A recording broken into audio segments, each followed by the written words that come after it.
Hello everyone. Welcome back to my channel, and thank you so much for giving me the opportunity to continue coming here, seeing me, and watching me do these videos. I am actually very a little bit taken aback because I actually recorded the video.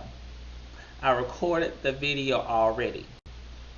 Okay, sorry. But yeah, I had recorded the video and thought I done did all this talking, then stated my perspective, and when I tell you all, the video was not recording.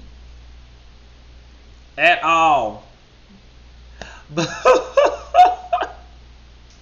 But here I am to now record it again and hopefully give it the same momentum that I gave it the first time. So that way you all are getting true reaction, real deal stuff, and it's not feeling like, oh, this is watered down. Oh, I wish I would have had the original video, because the original video probably would have been something else. So here we go. Okay, and before I do that, let me check and just make sure this thing is still recording. We still recording? We still recording? Yes, we still recording. So let me go ahead and let's jump on into this once more. So this is so let me first say, please like, comment, subscribe, share, hit the notification bell to just let me know what you all think about this video, these reviews, and so that I can continue doing these things. And please just ignore the door being open. So this is Real Housewives of Beverly Hills, season 11, episode 12, The Circle of Distrust. So it picked up where it left off. Erica returns, with all the crying, and she's just acting like Garcelle has done her some severe damage. She's acting as if Garcelle saying that Tom calls her every day is a crazy thing. And Rena just fuels it because she believes like, oh, Garcelle is asking too many questions and all this and all that. And I'm like, y'all ain't asking her nothing. And I'm sorry, it ticked me off. I'm just like, because when it was Denise last season, Rena, you were all in with those questions. You didn't care how that woman felt, and that was supposed to be your friend for like however many odd years. Yet we have another situation going on, and you don't want to ask not one question. You just want to just let it reveal itself. No, and Garcelle ain't even asking no questions that are like damaging. And from what we saw, she only said that Tom called the woman, so I don't understand why it's an issue. But anyway, so everyone, like even Sutton is like, this is a bit much for that one statement, and something's not right. I don't believe she's being honest. While we're here, let me pause and let me say this now. I'm not aware of anything that's going on. Everything that's happening as far as the court proceedings going with Tom and Erica is an alleged thing. The statements, everything that's being brought forward is alleged. I'm saying it's alleged because I don't have any facts. I don't have any documentation. I'm not part of the case. I don't know anything about it, and I don't need my video being taken down. Okay. So we Garcelle was going to leave, but Kathy convinced her to stay, and she apologizes to Erica, and Erica decides that she wants to leave and go. So we see that Erica is walked out by Kyle, Rena, and Dorit. Crystal, Garcelle, and Sutton are in a house. Garcelle feels like that's division, that it was some division in there, or they're trying to make it divisive. I'm gonna say I don't agree with that part. I just believe that because they've known her longer, she's leaving, that they just wanted to walk her out. I don't believe that there was any division in that. But Garcelle and Crystal leaves, and they go to get ready for dinner. So within this scene, we also find out about the involuntary bankruptcy. So what is involuntary bankruptcy? Dorit lets them know that involuntary bankruptcy is when basically all the money, like the lawyers file for bankruptcy, and what one would have gotten out of a divorce settlement is obsolete. Like you get nothing now. So like that's frustrating, I'm pretty sure, and I think that's probably why she was very angry, because of because of all that. So they're getting dressed for dinner, and Kathy's giving Sutton some tips on fashion. I need Kathy to do that for me. She lets Sutton know that her necklace was a daytime necklace. I'm not sure what a daytime necklace is. Kathy, please educate a brother. because I'm lost. So I'm sorry, I'm like hungry over here. I've been working all morning, and I got a couple more classes this evening, so I'm like trying to get all this done. So everyone's dressed. Dorit is dressed for sex and dinner. Well, she's dressed for sex while going to dinner. That outfit I probably would have wore with my husband, and we had a sex and dinner night at home. But for to be sitting around the house with a bunch of chicks that I already know, ah, no, no, no, no, no, no sex in this for me, honey. I wear whatever I'm aware, but it's gonna be cute. But yeah. So the girls are talking more, and Rena is basically saying Garcelle needs to own her part. Let's be clear. In any situation, everyone has a part. The only part Garcelle had was making a statement without knowing that it wasn't supposed to be discussed. Impact versus intention, right? The intention was not to hurt, but the impact did hurt. She takes ownership of that piece, which makes Rena happy. But my thing is, if we truly look at it, Garcelle did nothing wrong. She didn't know. So how is it that I'm supposed to know not to say something when I don't know that I can't say it? However, I appreciate Garcelle at least for owning that portion of it. But Rena really needs to like chill out. Like you need to let it go. You want something to be wrong with what she's doing, and that does not signify that you're really trying to rebuild a friendship with her. I don't believe it. Every time something goes down, you want something to be wrong with her, or you want it to be wrong what she's doing. So Rena is not the type of person you want to be friends with. Please, people, stay away from folks like Rena. They're at the table. Kathy brings up how she was talking to Michael Jackson, and he was saying how he didn't see color, and she was saying that she didn't see color either. And Garcelle and Crystal spoke from experience, and Garcelle was basically letting her know, hey, when you say you don't see color, it's like you're saying you don't see me. So I just want to let you all know there is a white racial identity development model out there by Hams, and when people say stuff like that, you're in the context stage. That's the very, very first stage, which is the lack of racial awareness about self and about others. That is important to know, because when you say you don't see color, you're saying that I'm not aware of you. You are aware of me. What you do can impact me. But when you say you're not aware of me, then what that shows is that how you impact others, you don't know how you impact people. You don't take the time to truly look at what your actions have done that could impact another person. That is not something to be proud of. Now let's be clear, let me finish up what the stages are. The next stage after contact is disintegration, which is an increased awareness of racial differences that leads to conflicts. And that's internal conflicts within the self. And then there's reintegration. That's whenever the conflicts within the self are resolved by adopting a racist view of white superiority and minority inferiority. And then the pseudo independence, which begins when one begins to then question their racist views again. Okay, well, I said white people were superior, but this don't feel good. I need to question my views. Or I'm being met with a lot of resistance. I need to question my views. Then you have immersion, which replaces racist myths with accurate information. So you begin to do your research, you explore the possibility of a non-racist white identity. And then autonomy, which is when you basically accept your whiteness without the racist beliefs and practices. That happens, and you start to value everyone's differences. You're valuing them as people.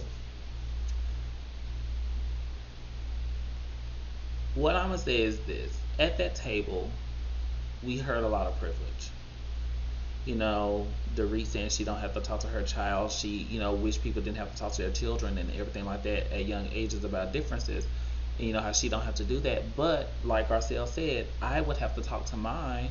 And like Crystal said, my parents had to talk to me, because this is what the world will do to me because I'm different. I look different. I don't look like the majority white culture. And that needs to change. I'm happy they had that conversation at that table. I wish I could have saw the entire conversation. I'm pretty sure it was cut down and edited a bit. I really wish I could have seen the entire conversation, but it looked like it was a good one. So Kathy, I really hope you are able to get yourself out of that kind of contact stage and move on to autonomy. What I also say is to my minority culture people, we have to stop doing what we're doing to feel like we have to be close to whiteness. Black people that's going at his Latinx or Asian American people or folks of that nature, Asian people, that is you not like following black people around the store telling us that we need to hurry up, or denying us any type of service. Latinx people, that's you being aware of the cultural difference and not sitting there and what's the word, and adopting mannerisms and stating that they're your own, or refusing to at least acknowledge where it came from. Acknowledgement. Like, we have to stop doing that. Or even, for instance, whenever we get into professional areas, people of color, we have to stop treating those other people of color that are not in professional areas like they're less than. That has to stop, because that's a privilege. We have been awarded a privilege. We don't have the power to be racist because we cannot oppress a people. However, we are privileged in ways, and we have to stop. We have to stop. Oh God, we got to stop being prejudiced. That's the word. I kept saying privilege. Y'all, please excuse my brain. Prejudice. We have to stop being prejudiced towards others, because that's what we're doing, is being prejudiced, and it has to stop. That is not right, and we're only prejudiced because we're trying to reach a level of whiteness. That gotta go. Be accepting and loving of who you are, and stop trying to get to a place where you're trying to be on the level of whiteness. Though I understand how difficult it is because of the way that our systems and things are set up. However, we are working towards it, and we will succeed. Now back to the regularly scheduled program. Dorit starts being a brat because she don't want to take a dish to the sink. A dish. Anyway, we find out that Harry Hamlin got acrylic nails on one hand so he could play his guitar without having to use the pick, because he doesn't like using the pick. That was funny. That was cute. And then they talk just a little bit more, just a tad. And we go and we see Crystal and Garcelle talking, and the other girls are talking as this article comes up. Again, with information I'm not aware of. All this information is alleged. That is stated that in this court case, that the gentleman took advantage of so many people and took their money, and that the wife company received $20 million from the gentleman. And Sutton had to put the girls up on game. If she owns this company, if her name is written on there under that LLC, and she accepts the money, she's responsible for where that money came from. If she did not do her research or her due diligence, she can be implicated as well. Now let's look at what Rena said. Rena said, oh, after being married so long, when your partner give you something, you just sign it and go on. People have to stop that. That can get you in trouble. If you don't know what's going on, if your partner's not telling you, hey baby, look, this is a contract for X, Y, and Z, this is what we're doing, our lawyers have reviewed it, we can sign it, blah, blah, blah. Don't be just signing stuff. You can literally be signing on something that, that's fraudulent. Look at the cast member right now and where she is. Look at that. Just because she didn't know where the money was coming from, just because she didn't know based off what she's saying, about this, or she didn't know about that, does not make sense if you own the LLC that was getting a good portion of the money. So, just saying. So Sutton had to educate them about that. And Sutton and Cal are actually being realistic. They're just kind of like, look, is she being honest? Like, if she's not being honest, what does that mean? What's going on? Because this stuff is not making sense. At this time, Sutton, Garcelle, Kyle, and Crystal are probably the only ones that are like really thinking. Until Dorit gets home and PK tell her, look, if she don't have no proof saying that she didn't do all this stuff, you finna have to chill out with kicking it with her. Pull it back, sister. No, because we ain't finna be in this mess. Which Sutton wondered too. She said, how will we be implicated in this? And you got to think about it. If I've done something and I want to prove my innocence. The best way to prove my innocence is for other people to know. So if I tell all my friends that this is what happened and this is all they know, and then they say, well, do you have any witnesses? I could say, yes, I have this person, this person, this person, this person. I have now drugged them into this, right? Okay, now let's keep going. Let's say that they found out I lied. They go then say my friends lied, which then puts them at risk for having their stuff explored or having them get in trouble as well. I don't blame Sutton. I wouldn't be in that mess. Like, I need to stay away from you, like, in close proximity while all this is going on. Like, because if it doesn't make sense to me, I'm not finna try to sit here with you and make it make sense to me so that I could be comfortable sitting in this space kicking it with you like that. I'll check in on you. I'll make sure you're doing all right. I'll tell you not to share anything with me about the case, and we'll leave it at that because I'm not gonna have no issues. But so Sutton says that the girls need to meet without Erica, and they talk about how Erica released the cheating stuff on Instagram. And like, why do it now? What's the reason? What is the influence? Look at the timing. And now you want to release this?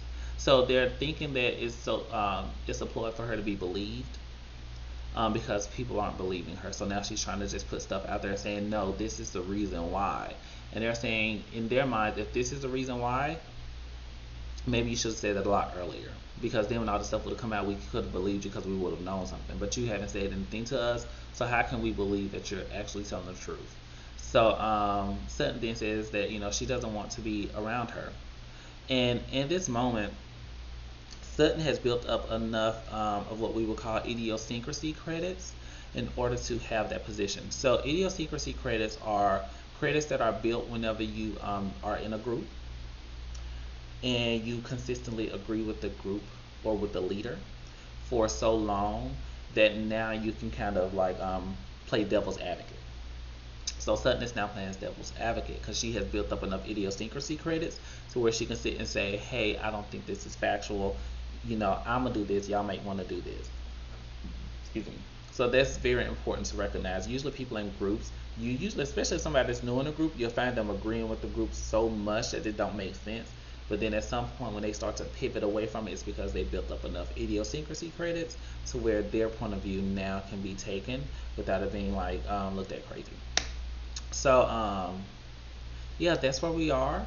Thank you all so much for listening to this video. I actually rushed through this a little bit quicker because I do have, again, I said I gotta cook lunch and I have more clients coming that I gotta see this evening. So thank you all so much for listening to my video, giving me the time. I really appreciate it. Please like, comment, subscribe, hit the notification bell, and please let me know what you felt about this review. And also, share it. Share it so more people can see my stuff, okay? Thank you all so much, and I hope you all have a great day.